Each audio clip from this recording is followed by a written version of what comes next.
2013년 중국이 한국 바다의 하늘마저 차지하려 했을 때 세상은 숨을 죽였습니다.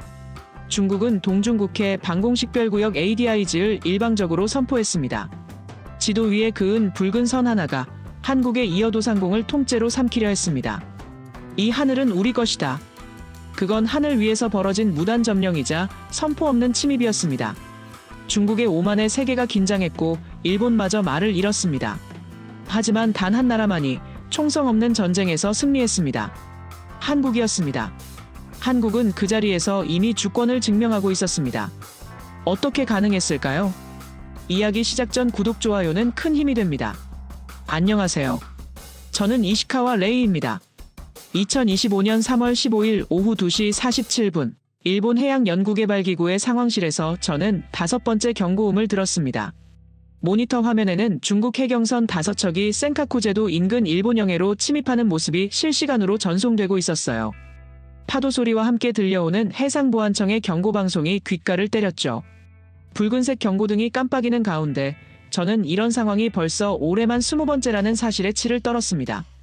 회색 바다 위에서 벌어지는 이 무의미한 대치를 보며 저는 주먹을 꽉 쥐었어요.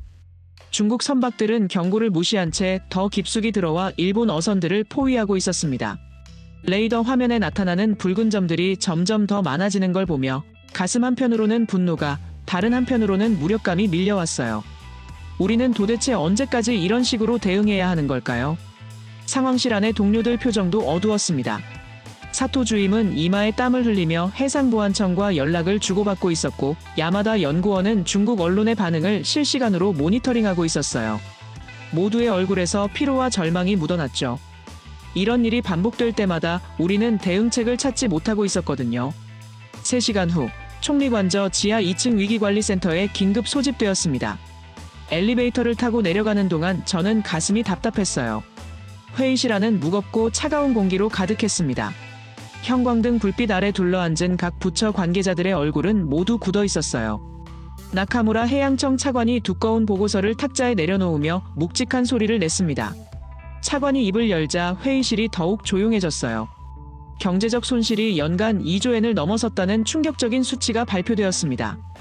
어업 피해만 해도 월 평균 150억엔, 관광업 타격이 300억엔, 그리고 해상보안청의 경비 비용까지 합치면 국가 예산에 감당하기 어려운 부담이 되고 있다는 내용이었죠. 저는 자료를 넘기며 쓴웃음을 지을 수밖에 없었습니다. 군사적 대응의 한계가 너무나 명확하게 드러나고 있었거든요. 더 심각한 건 국민들의 피로감이었어요. 여론조사 결과를 보니 센카쿠 문제에 대한 관심도가 급격히 떨어지고 있었습니다.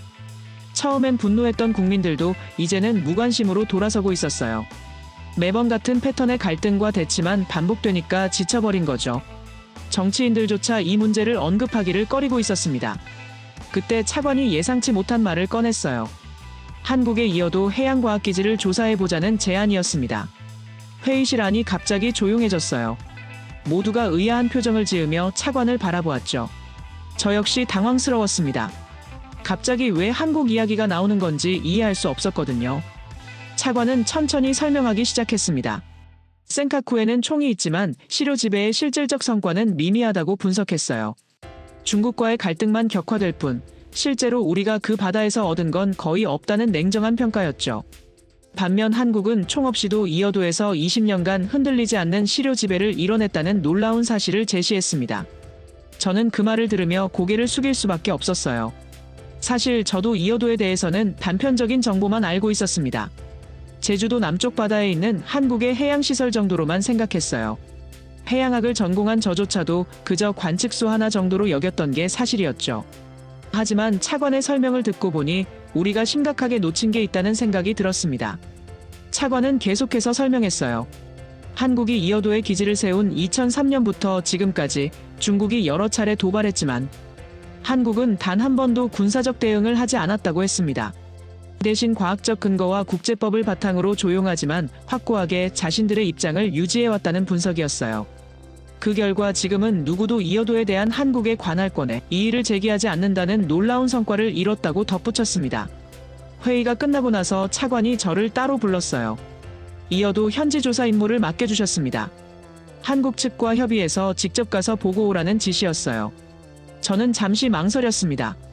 솔직히 말하면 한국의 사례를 배운다는 게 자존심이 상했거든요. 하지만 현재 상황을 생각하면 선택의 여지가 없다는 걸 알 수 있었어요. 결국 고개를 끄덕이며 임무를 수락했습니다. 그날 밤 사무실에 혼자 남아 센카쿠 분쟁 자료를 정리하며 생각에 잠겼습니다. 책상 위에 쌓인 두꺼운 파일들을 보니 허탈했어요. 지난 10년간 이 문제만 파고들었는데 뚜렷한 해답을 찾지 못했었거든요. 우리는 지금까지 무엇을 하고 있었던 걸까요? 끝없는 대치와 갈등 속에서 진짜 얻은 게 있기나 한 걸까요? 창밖으로 보이는 도쿄 야경을 바라보며 저는 깊은 한숨을 쉬었습니다. 내일부터는 새로운 관점으로 이 문제를 바라봐야겠다는 생각이 들었어요. 다음 날 새벽 5시, 저는 커피 한 잔을 들고 연구소 자료실에 앉아 있었습니다. 책상 위에는 한국해양과학기술원에서 보내온 두꺼운 자료집이 놓여 있었어요. 표지에 적힌 이어도 종합해양과학기지라는 제목을 보며 저는 처음으로 그 이름의 무게를 느꼈습니다. 이어도 들어본 적 없는 낯선 이름이었지만 왠지 심장이 두근거렸어요. 첫 페이지를 넘기자마자 저는 놀라서 의자에서 일어났습니다. 2003년 6월, 한국이 제주도 남쪽 149km 지점의 바다 한가운데 세운 철제 구조물의 사진이 눈에 들어왔거든요. 수면 아래 4.6m 깊이의 안반 위에 높이 76m짜리 철탑을 세웠다는 설명을 읽으며 저는 숨을 깊게 들이마셨습니다. 바다 한가운데 수면 아래 바위에 기둥을 세웠다고요? 자료를 더 읽어보니 더욱 충격적인 내용들이 쏟아져 나왔어요. 그곳은 태풍의 길목이자 거친 파도가 몰아치는 위험지역이었습니다. 연간 6개월 이상, 파고 3m 이상의 거센 파도가 치는 곳에 건축물을 세운다는 건 상식적으로 불가능해 보였어요. 그런데 한국은 해냈습니다. 저는 자료를 읽으며 마음 한켠에 스며드는 의문을 억누를 수 없었어요. 우리는 왜 이런 발상을 못했을까요? 기술적 난이도를 분석한 페이지에서 손이 멈췄습니다. 수중 콘크리트 타설, 거대한 철골 구조물의 해상 운송과 설치, 그리고 태풍을 견뎌낼 수 있는 구조 설계까지. 모든 것이 당시로서는 최첨단 기술의 집약체였어요. 더 놀라운 건 이 모든 작업을 단 6개월 만에 완료했다는 사실이었습니다. 저는 도면을 보며 감탄사를 연발했어요. 오전 10시, 한국해양과학기술원의 박지은 연구원과 화상회의를 진행했습니다. 화면 너머로 보이는 그녀는 30대 후반 정도로 보였고 차분하면서도 자신감 넘치는 목소리로 이어도에 대해 설명해 주었어요. 그녀가 말하는 이어도의 역사는 제가 상상했던 것보다 훨씬 더 드라마틱했습니다. 박지은 연구원은 이어도의 전설부터 시작해서 현재까지의 여정을 들려주었어요. 조선시대부터 제주 어민들이 파랑도라고 불렀던 그 바다에 현대 한국이 과학기지를 세웠다는 이야기였습니다. 전설 속의 섬을 현실의 기지로 만들어낸 한국인들의 상상력과 실행력에 저는 할 말을 잃었어요. 신화를 과학으로 바꿔놓은 셈이었죠. 가장 인상적이었던 건 건설 과정의 이야기였습니다. 박지은 연구원이 당시 영상 자료를 공유해 주었는데 거대한 파도와 싸우며 작업하는 기술진들의 모습이 담겨 있었어요. 태풍이 몰아치는 와중에도 작업을 멈추지 않았다는 그들의 의지력이 화면을 통해 전해져 왔습니다. 저는 그 영상을 보며 소름이 돋았어요. 특히 기초공사 과정이 충격적이었습니다. 수중에서 안반을 정확히 찾아 기둥을 세우는 작업은 당시 기술로는 거의 불가능에 가까웠다고 했어요. 하지만 한국 기술진들은 창의적인 해결책을 찾아냈습니다. 박지은 연구원은 당시 선배 연구원들로부터 들은 이야기를 전해주었어요. 사람들은 미쳤다고 했지만 그분들은 끝까지 해냈다고 말이에요. 점심시간에 혼자 식당에서 도시락을 먹으며 저는 계속 생각에 잠겨 있었습니다. 일본은 왜 이런 시도를 하지 못했을까요? 기술력이 부족했던 건 아니었어요. 오히려 해양기술 면에서는 일본이 앞서 있다고 생각했었죠. 하지만 한국처럼 바다 한가운데 기지를 세운다는 대담한 발상은 없었습니다. 어쩌면 우리는 너무 안전한 것만 추구했던 게 아닐까 하는 생각이 들었어요. 오후에 추가로 받은 자료에는 이어도의 전략적 가치에 대한 분석이 담겨 있었습니다. 동중국해의 중앙에 위치한 이어도는 기상 관측과 해양 연구의 최적의 위치였어요. 태풍의 진로 예측, 해류 변화 관측, 그리고 기후 변화 연구까지 모든 면에서 엄청난 가치를 지닌 곳이었습니다. 한국은 이런 과학적 가치를 일찍이 간파하고 행동에 옮긴 거였어요. 더 놀라운 건 경제적 효과였습니다. 이어도에서 생산되는 기상 데이터의 연간 경제적 가치가 수백억 원에 달한다는 분석 자료를 보며 저는 감탄했어요. 태풍 예보 정확도 향상으로 인한 재산 피해 감소, 어업과 해운업의 안전성 증대, 그리고 기후 연구를 통한 농업 생산성 향상까지. 이어도는 단순한 구조물이 아니라 국가 경제에 실질적으로 기여하는 자산이었습니다. 저녁 무렵 집으로 돌아가는 지하철에서 저는 휴대폰으로 이어도 관련 영상을 찾아보았어요. 유튜브에 올라온 다큐멘터리를 보며 또 한 번 놀랐습니다. 이어도를 방문한 각국 연구진들의 인터뷰가 나왔는데 모두가 한국의 성취에 감탄하고 있었거든요. 한 독일 해양학자는 이어도를 바다 위의 기적이라고 표현했어요. 집에 도착해서 저는 서재에 앉아 오늘 하루 수집한 자료들을 정리했습니다. 책상 위에 펼쳐진 이어도 사진들을 보며 복잡한 감정이 밀려왔어요. 부러움과 존경, 그리고 약간의 질투까지. 일본도 충분히 할 수 있었을 텐데 왜 하지 않았을까 하는 아쉬움이 컸습니다. 밤이 깊어갈수록 이어도에 대한 호기심은 더욱 커져갔어요. 자료로만 봐서는 한계가 있다는 생각이 들었습니다. 직접 가서 보고 느끼고 그곳에서 일하는 사람들의 이야기를 들어야겠다고 마음먹었어요. 내일 아침 첫 비행기로 제주도로 떠나기로 결정했습니다. 이어도의 진짜 모습을 보기 위해서 말이에요. 제주공항에 도착한 저는 오전 8시 30분 한국해양과학기술원 제주연구소로 향했습니다. 택시 창밖으로 보이는 제주의 푸른 바다를 바라보며 가슴이 두근거렸어요. 드디어 이어도를 직접 볼 수 있다는 기대감과 함께 일본 과학자로서 느끼는 복잡한 감정이 뒤섞여 있었습니다. 과연 그 바다 한가운데 세워진 기지는 어떤 모습일까요? 연구소에서 박지은 연구원을 처음 만났습니다. 화상회의에서 봤던 것보다 더 활기찬 모습이었어요. 그녀는 저를 반갑게 맞이하며 이어도로 가는 헬기에 탑승할 준비를 도와주었습니다. 헬기장으로 이동하는 동안 그녀가 말했어요. 날씨가 좋아서 다행이라고, 이어도는 기상 조건이 까다로워서 접근하기 어려운 날이 많다고 했죠. 오전 10시, 드디어 헬기가 이륙했습니다. 제주도가 점점 작아지고 푸른 바다만 펼쳐지는 광경을 보며 저는 숨을 깊게 들이마셨어요. 비행한 후 조종사가 저 앞에 이어도가 보인다고 알려주었습니다. 저는 창문에 얼굴을 바짝 대고 전방을 응시했어요. 그리고 그 순간 저는 평생 잊을 수 없는 광경을 목격했습니다. 끝없이 펼쳐진 푸른 바다 한가운데 하얀 철탑이 당당하게 솟아올라 있었어요. 수면 위로 76m나 치솟은 거대한 구조물이 파도와 바람을 맞으며 꿋꿋이 서 있는 모습에 저는 할 말을 잃었습니다. 이것이 바로 한국이 20년 전에 세운 이어도 해양과학기지였어요. 헬기에서 내려다보는 이어도의 모습은 경이로웠습니다. 박지은 연구원이 제게 설명해 주었어요. 저 아래 200m 해저 안반에 박힌 3개의 강철 기둥이 이 모든 구조물을 지탱하고 있다고 했습니다. 초속 50m의 바람에도 꺾이지 않는 구조로 설계되었다는 말을 들으며 저는 소름이 돋았어요. 바다 한가운데 한국은 과학으로 요새를 세웠던 겁니다. 착륙 과정도 인상적이었어요. 헬기가 이어도 상부의 작은 헬리패드에 정확히 착륙하는 순간 저는 이 모든 것이 정밀한 계산과 기술의 결과물이라는 걸 실감했습니다. 바다 한가운데서 헬기 착륙이 가능하도록 설계된 시설이라니 한국 기술진들의 치밀함에 또 한 번 놀랐어요. 이어도에 발을 딛는 순간 저는 감동으로 몸이 떨렸습니다. 사방이 온통 바다인 이곳에서 느끼는 고독감과 웅장함은 말로 표현할 수 없었어요. 박지은 연구원은 저의 표정을 보며 웃으며 말했어요. 처음 오는 사람들은 모두 같은 반응을 보인다고, 이곳의 위대함을 실감하게 된다고 했죠. 기지 외부를 둘러보는 동안 저는 계속 감탄사를 연발했습니다. 거대한 철골 구조물이 파도에 맞서는 모습, 각종 관측 장비들이 정확히 배치된 모습, 그리고 무엇보다 이 모든 것이 바다 한가운데 안정적으로 서 있다는 사실 자체가 기적 같았어요. 저는 박지은 연구원에게 물었습니다. 정말 20년 전에 이런 걸 만들 수 있었냐고요. 그녀는 자부심 가득한 표정으로 대답했어요. 그때 사람들은 미쳤다고 했지만 한국 기술진들은 끝까지 해냈다고 말이에요. 남들은 불가능이라 했지만 우리는 그곳에 길을 냈다는 그녀의 말이 가슴에 와닿았습니다. 저는 이 순간 깨달았어요. 이건 단순한 시설이 아니라 국가의 의지로 세운 기념비라는 걸 말이에요. 바다 위에서 바라본 수평선은 끝이 없었습니다. 360도 어느 방향을 봐도 오직 바다뿐이었어요. 이런 곳에 이토록 정교한 과학기지를 건설한다는 건 상상을 초월하는 일이었습니다. 저는 가슴 깊은 곳에서 우러나오는 존경심을 느꼈어요. 한국이라는 나라와 한국 사람들에 대한 존경이었죠.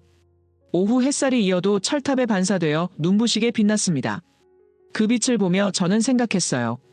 일본도 이런 도전 정신이 있었다면 어땠을까요?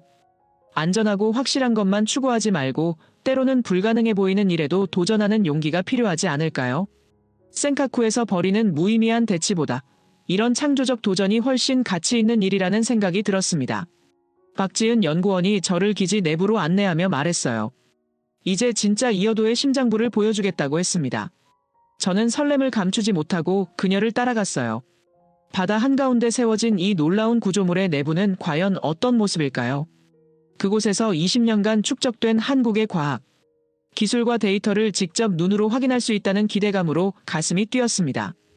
이어도 기지 내부로 들어서는 순간 저는 완전히 다른 세계에 온 것 같은 느낌을 받았습니다. 바깥의 거친 바다와는 대조적으로 내부는 첨단 과학시설로 가득했어요. 박지은 연구원이 저를 안내하며 말했어요. 이곳의 모든 데이터는 태풍 예보와 국민의 생명을 지키는 데 쓰인다고 했습니다. 그 말을 들으며 저는 이어도의 진정한 가치를 깨닫기 시작했어요. 중앙 관제실에 들어서자 거대한 모니터들이 눈에 들어왔습니다. 실시간으로 변화하는 기상 데이터, 해류 정보, 수온 변화 그래프들이 끊임없이 업데이트되고 있었어요. 박지은 연구원은 자랑스러운 표정으로 설명했습니다. 이곳에서 생산되는 데이터의 정확도는 세계 최고 수준이라고 했어요. 저는 화면에 표시되는 숫자들을 보며 감탄했습니다. 특히 인상적이었던 건 태풍 관측 시스템이었어요. 박지은 연구원이 지난해 태풍 흰남노의 관측 데이터를 보여주었습니다. 이어도에서 관측한 데이터 덕분에 태풍의 진로와 강도를 72시간 전에 정확히 예측할 수 있었다고 했어요. 저는 그 말을 들으며 중얼거렸습니다. 태풍이 언제 오는지도 여기서 가장 먼저 알 수 있겠군요. 박지은 연구원은 웃으며 대답했어요. 맞다고, 이어도는 바다의 경비병이자 과학자라고 표현했습니다. 그 말이 마음에 깊이 새겨졌어요. 단순한 관측소가 아니라 국민의 안전을 지키는 파수꾼 역할을 하고 있었던 겁니다. 저는 일본도 이런 시설이 있었다면 얼마나 많은 태풍 피해를 줄일 수 있었을까 하는 아쉬움이 들었어요. 해양 관측 장비실도 놀라웠습니다. 수심 200m까지 내려가는 관측 장비들이 24시간 연속으로 바다의 모든 변화를 감지하고 있었어요. 수온, 염분, 해류 속도, 용존 산소량까지 모든 데이터가 실시간으로 수집되고 있었습니다. 박지은 연구원이 말했어요. 이런 정밀한 해양 관측은 기후 변화 연구에 필수적이라고 했죠. 점심시간에 기지 식당에서 식사를 하며 더 많은 이야기를 들을 수 있었습니다. 박지은 연구원은 이어도가 국제적으로 어떤 평가를 받고 있는지 설명해 주었어요. 전 세계가 놀랐다고 했습니다. 물속 바위 위에 과학기지를 세운 나라는 오직 한국뿐이었다고 말이에요. 저는 그 말을 들으며 자부심과 부러움이 뒤섞인 복잡한 감정을 느꼈습니다. 특히 인상적이었던 건 각국 과학자들의 반응이었어요. 박지은 연구원이 보여준 방문 기록을 보니 미국, 독일, 프랑스, 영국 등 해양 선진국의 연구진들이 줄줄이 이어도를 견학하러 왔더군요. 모두가 한국의 기술력과 도전 정신에 감탄했다는 기록이 남아 있었습니다. 저는 그 기록들을 읽으며 부끄러운 마음이 들었어요. 오후에는 기상 예보 시스템을 직접 체험해 볼 수 있었습니다. 박지은 연구원이 실제로 기상청에 전송되는 데이터를 보여주었어요. 이어도에서 생산되는 정보가 한국 전체의 일기예보 정확도를 크게 높여준다고 했습니다. 저는 모니터를 보며 놀랐어요. 이곳 하나의 기지가 5천만 국민의 일상에 직접적인 영향을 미치고 있었던 거예요. 경제적 효과에 대한 설명도 충격적이었습니다. 박지은 연구원이 계산해준 자료에 따르면 이어도 데이터로 인한 연간 경제적 효과가 수천억 원에 달한다고 했어요. 태풍 피해 감소, 어업 안전성 증대, 항공 및 해운 산업의 효율성 향상까지 모든 면에서 엄청난 가치를 창출하고 있었습니다. 저는 그 숫자들을 보며 감탄사를 연발했어요. 가장 인상 깊었던 건 국제 협력 사례였어요. 이어도에서 생산되는 데이터는 한국만이 아니라 중국, 일본, 대만 등 주변국의 기상 예보에도 활용되고 있었습니다. 심지어 일본 기상청도 이어도 데이터를 정기적으로 제공받아 사용하고 있다는 사실을 알고 깜짝 놀랐어요. 우리가 그동안 한국의 도움을 받고 있었다는 걸 이제야 알게 된 거였죠. 연구실에서 만난 다른 연구원들의 이야기도 감동적이었습니다. 젊은 연구원 한 명이 말했어요. 이곳에서 일할 수 있다는 것 자체가 자랑스럽다고, 전 세계 어디에도 없는 독특한 연구 환경이라고 했습니다. 그의 눈빛에서 진정한 자부심을 느낄 수 있었어요. 해가 지면서 이어도 주변 바다의 모습이 황금빛으로 물들었습니다. 갑판에 나가 석양을 바라보며 저는 하루 종일 본 것들을 정리해 보았어요. 이어도는 단순한 관측소가 아니라 한국의 과학기술력을 보여주는 상징이었습니다. 20년 전 불가능하다고 여겨졌던 일을 해낸 한국인들의 도전 정신이 여기에 고스란히 담겨 있었어요. 밤이 되자 이어도의 불빛이 켜졌습니다. 사방이 어둠에 잠긴 바다 한가운데서 홀로 빛나는 그 모습을 보며 저는 가슴이 뭉클해졌어요. 박지은 연구원이 옆에서 말했습니다. 이 불빛은 지난 20년간 단 하루도 꺼진 적이 없다고, 그것이 바로 한국의 의지라고 했어요. 저는 그 말을 들으며 깊은 감동을 받았습니다. 잠자리에 들기 전 저는 오늘 하루를 돌이켜보았어요. 세계가 놀란 바다의 요새를 직접 경험한 하루였습니다. 한국이 이룬 성취의 크기와 깊이를 온몸으로 느낄 수 있었어요.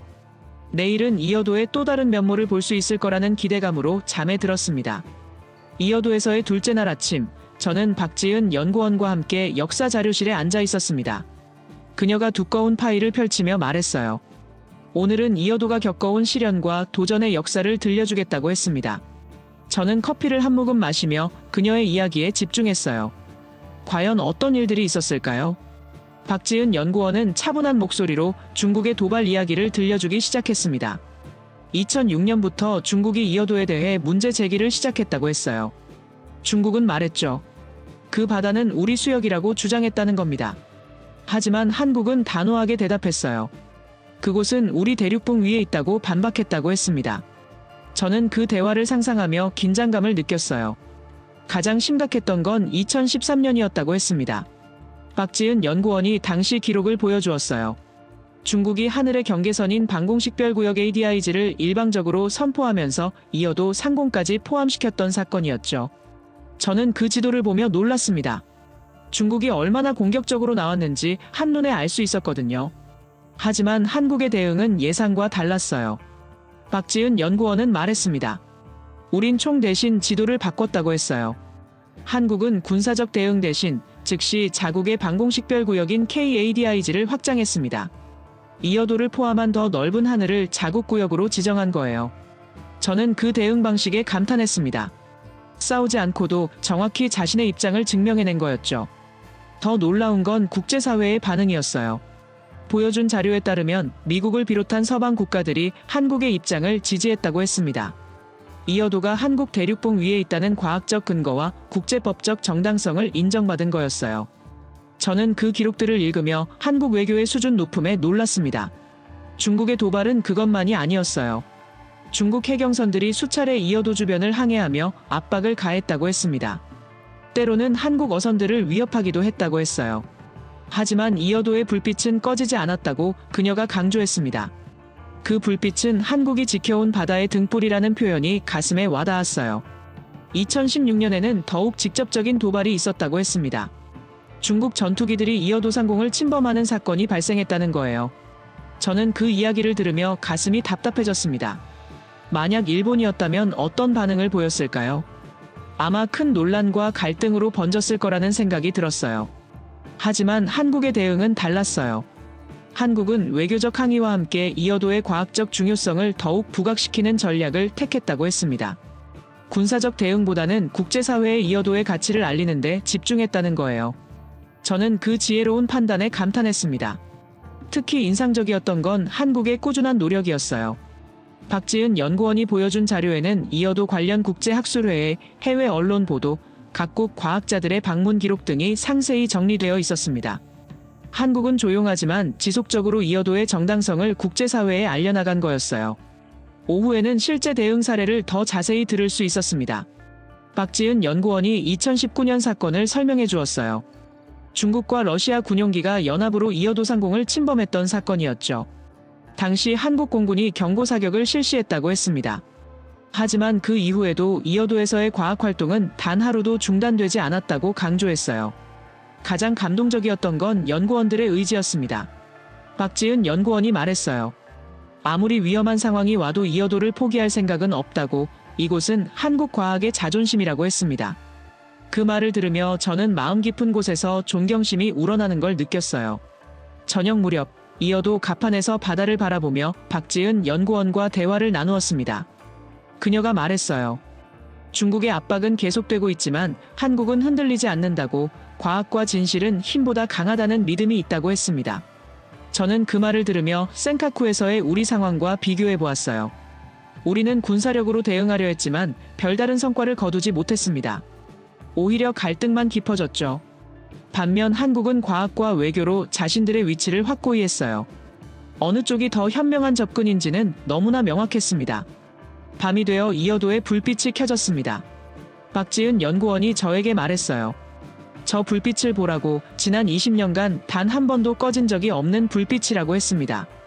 중국의 도발에도 태풍에도 어떤 위협에도 굴복하지 않고 계속 빛나고 있다고 자랑스럽게 말했어요. 저는 그 불빛을 바라보며 깊은 감동을 받았습니다. 그 불빛은 단순한 조명이 아니었어요. 한국이 바다에 심은 희망의 등불이었습니다. 포기하지 않는 의지의 상징이었어요. 저는 그 불빛을 보며 생각했습니다. 진정한 강함이란 무엇인지, 그리고 바다를 지킨다는 것의 진정한 의미가 무엇인지를 말이에요. 한국은 이미 그 답을 찾아낸 것 같았습니다. 이어도에서의 마지막 날 아침, 저는 박지은 연구원과 함께 기지의 최상층 전망대에 올라갔습니다. 360도로 펼쳐진 바다를 바라보며 지난 며칠간의 경험을 정리해 보았어요. 그때 문득 한 가지 의문이 들었습니다. 저는 박지은 연구원에게 물었어요. 국제법상 이어도는 영토가 될 수 없는 거 아니냐고. 그런데 어떻게 이렇게 확고한 지위를 가질 수 있었느냐고 말이에요. 박지은 연구원은 미소를 지으며 천천히 설명하기 시작했습니다. 맞다고. 이어도는 수중 암초라서 영토가 될 수 없다고 했어요. 하지만 그것이 핵심이 아니라고 했습니다. 중요한 건 누가 그곳을 관리하고 활용하느냐라는 거였어요. 저는 그 말을 들으며 뭔가 중요한 깨달음이 다가오는 걸 느꼈습니다. 그녀는 계속해서 설명했어요. 한국은 영토 주장을 하지 않았다고 했습니다. 대신 대륙붕 위에 해양과학기지라는 명확한 정체성을 부여했다는 거예요. 이것이 바로 한국의 지혜로운 전략이었다고 강조했습니다. 법적 분쟁을 피하면서도 실질적 관할권을 확보한 거라고 설명해 주었어요. 저는 그 순간 소름이 돋았습니다. 오전 10시, 기지 회의실에서 이어도 건설 당시의 전략적 사고에 대해 더 자세히 들을 수 있었습니다. 박지은 연구원이 보여준 자료에 따르면 한국 정부는 2000년부터 치밀한 계획을 세웠다고 했어요. 단순히 구조물을 세우는 게 아니라 국제법과 외교를 고려한 종합적 전략이었다는 겁니다. 저는 그 계획서를 보며 감탄했어요. 가장 놀라운 건 타이밍이었습니다. 한국은 중국이 급성장하기 전에 이어도를 선점한 거라고 했어요. 2003년 당시만 해도 중국의 해양 진출이 본격화되기 전이었다고 했습니다. 만약 몇 년만 늦었어도 지금과 같은 성과를 거두기 어려웠을 거라고 분석했어요. 정말 절묘한 타이밍이었던 거죠. 과학이라는 명분도 완벽했습니다. 박지은 연구원은 자랑스럽게 말했어요. 누구도 과학 연구를 반대할 수는 없다고. 이어도는 처음부터 순수한 과학 목적으로 건설되었다고 했습니다. 군사적 용도가 전혀 없다는 점이 국제사회의 지지를 받는 핵심 요인이었다고 설명해 주었어요. 저는 그 전략의 치밀함에 할 말을 잃었습니다. 점심시간에 혼자 생각에 잠겨보았습니다. 이건 단순한 관측소가 아니라 외교의 작품이었어요. 한국은 법보다 앞서 행동했지만 법을 어기지는 않았습니다. 오히려 새로운 법적 해석의 기준을 만들어낸 거였어요. 저는 이 순간 깨달았습니다. 눈에 보이지 않아도 존재로 증명한 나라가 바로 대한민국이라는 걸 말이에요. 오후에는 이어도의 파급 효과에 대해 들을 수 있었습니다. 박지은 연구원이 보여준 자료에는 놀라운 내용들이 담겨 있었어요. 이어도 성공 이후 한국의 해양 기술이 급속도로 발전했다고 했습니다. 해외에서 한국의 해양 기술을 인정받게 되었고 각종 해양 프로젝트 수주도 늘어났다고 했어요. 이어도 하나가 한국 해양 산업 전체를 끌어올린 거였습니다. 국제적 위상 변화도 인상적이었어요. 박지은 연구원은 말했습니다. 이어도 이전에는 한국이 해양 분야에서 큰 주목을 받지 못했다고 했어요. 하지만 이어도 이후 상황이 완전히 바뀌었다고 했습니다. 각종 국제해양회의에서 한국의 발언권이 크게 강화되었다고 자랑스럽게 말했어요. 저는 그 변화의 크기에 놀랐습니다. 가장 인상적이었던 건 모델 케이스가 된 사실이었어요. 현재 여러 나라가 이어도 모델을 벤치마킹하려 하고 있다고 했습니다. 특히 동남아시아 국가들이 한국의 경험을 배우려 한다고 했어요. 한국이 만든 선례가 전 세계 해양 개발의 새로운 표준이 되어가고 있다는 거였습니다. 저녁 무렵 이어도를 떠나기 전 마지막으로 갑판에 나가 바다를 바라보았습니다. 박지은 연구원이 옆에 서서 말했어요. 이어도는 한국이 바다에 둔 신의 한 수라고 표현했습니다. 20년 전 아무도 예상하지 못했던 결과를 만들어낸 완벽한 전략이었다고 했어요. 저는 그 말에 깊이 공감했습니다. 하늘이 붉게 물들어가는 석양을 보며 저는 센카쿠와 비교해 보았어요. 우리는 군사력으로 밀어붙이려 했지만 성과가 미미했습니다. 갈등만 깊어졌을 뿐이었어요. 반면 한국은 과학과 지혜로 바다를 장악했습니다. 어느 쪽이 더 효과적인지는 너무나 명확했어요. 박지은 연구원이 마지막으로 들려준 이야기가 가슴에 깊이 새겨졌습니다. 그녀는 말했어요. 이어도는 한국이 세계에 보여준 새로운 가능성이라고 했습니다. 작은 나라도 지혜롭게 행동하면 큰 성과를 낼 수 있다는 증명이라고 했어요. 크기가 아니라 생각이 중요하다는 교훈을 준 거라고 강조했습니다. 헬기에 오르기 전 저는 이어도를 한 번 더 둘러보았습니다. 바다 한가운데 우뚝 선 이 철탑이 더 이상 단순한 구조물로 보이지 않았어요. 한국의 지혜와 의지가 만들어낸 걸작품이었습니다. 불가능을 가능으로 바꾼 도전 정신의 상징이었어요. 저는 마음속으로 이어도에게 감사 인사를 드렸습니다. 헬기가 이륙하며 이어도가 점점 작아져갔습니다. 하지만 제 마음속에서 이어도는 오히려 더 커져가고 있었어요. 이곳에서 배운 교훈들이 앞으로 제 인생에 큰 영향을 미칠 거라는 확신이 들었습니다. 한국이 보여준 신의 한 수를 일본도 배워야 한다는 생각으로 가득했어요. 도쿄 하네다 공항에 도착한 저는 완전히 다른 사람이 된 기분이었습니다. 불과 일주일 전 이곳을 떠날 때와는 전혀 다른 마음가짐이었어요. 이어도에서 본 것들, 박지은 연구원으로부터 들은 이야기들이 머릿속에서 정리되지 않을 정도로 많았습니다. 택시를 타고 연구소로 향하는 동안 저는 계속 생각에 잠겨 있었어요. 과연 이 경험을 어떻게 동료들에게 전달할 수 있을까요? 다음 날 아침, 저는 사무실에 일찍 나와서 보고서를 작성하기 시작했습니다. 키보드 앞에 앉아 첫 문장을 쓰려는데 손이 떨렸어요. 어디서부터 시작해야 할지 막막했습니다. 이어도의 웅장함도 한국의 지혜로운 전략도 모든 것이 너무 충격적이어서 글로 표현하기 어려웠거든요. 결국 가장 솔직한 심정부터 써내려가기 시작했습니다. 보고서의 첫 페이지에 저는 이렇게 적었어요.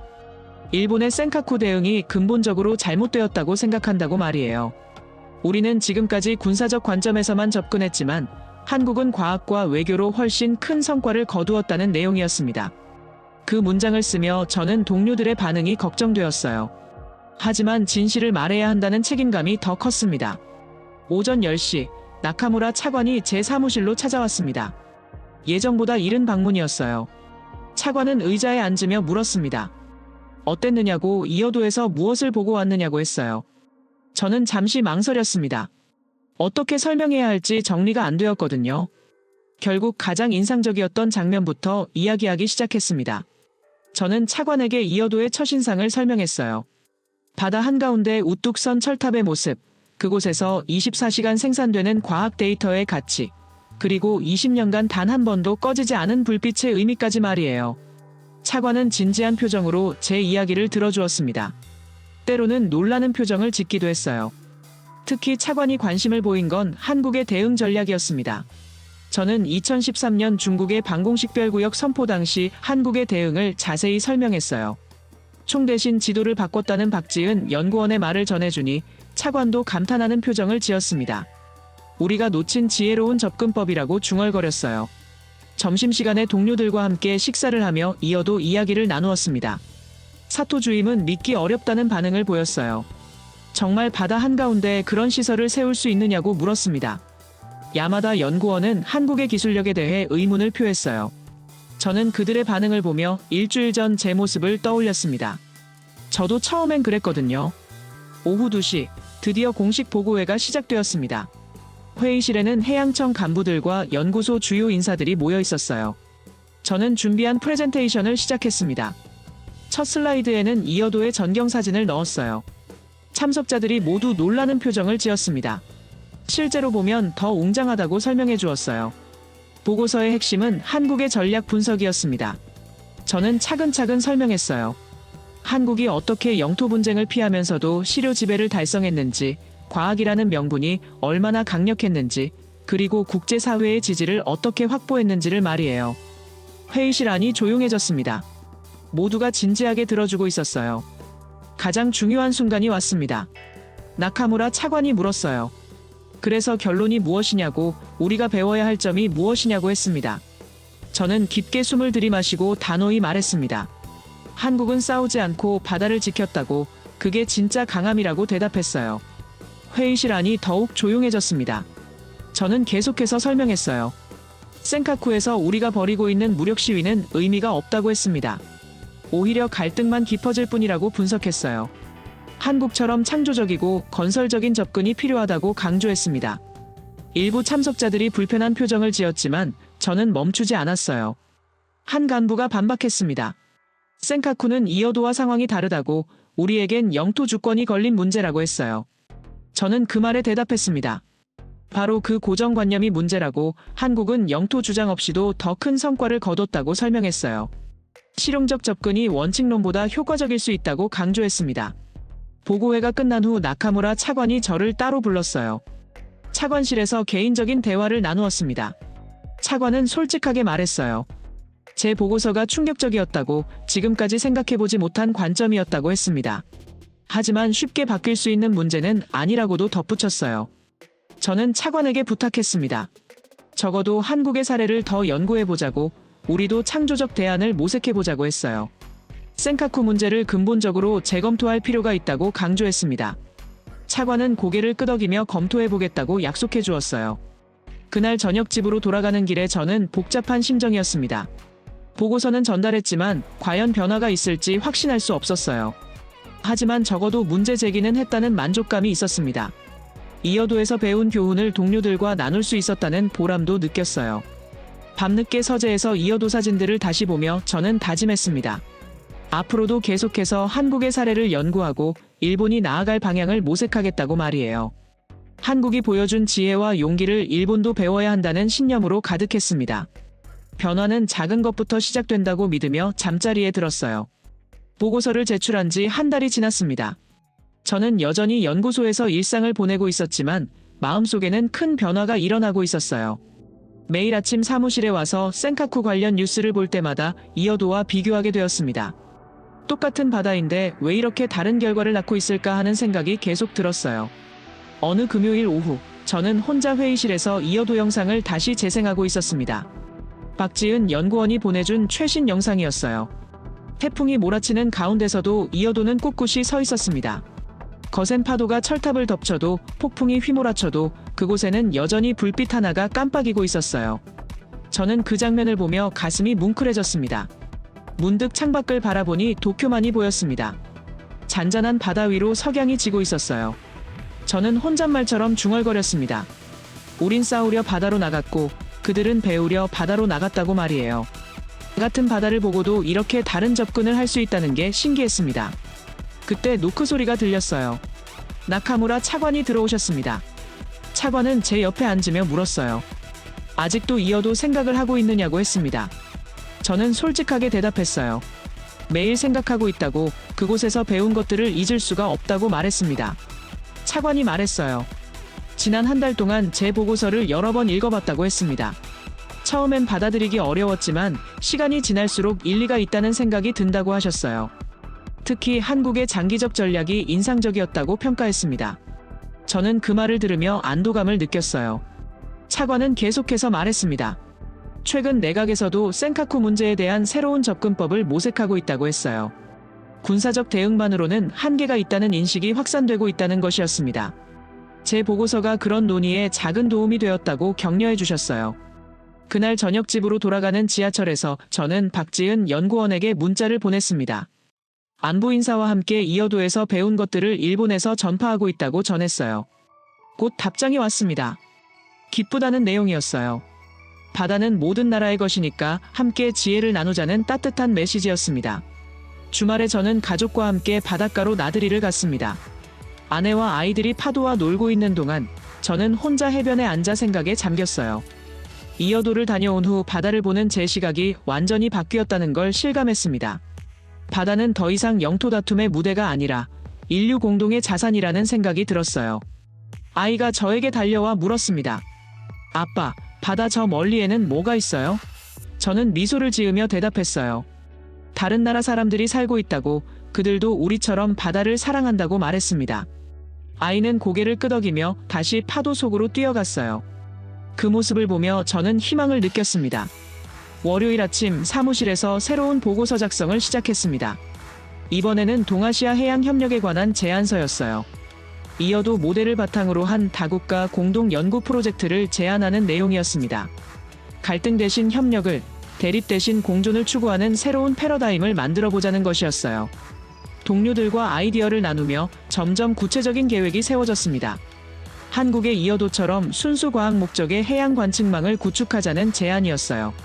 중국, 한국, 일본이 공동으로 참여하는 프로젝트 말이에요.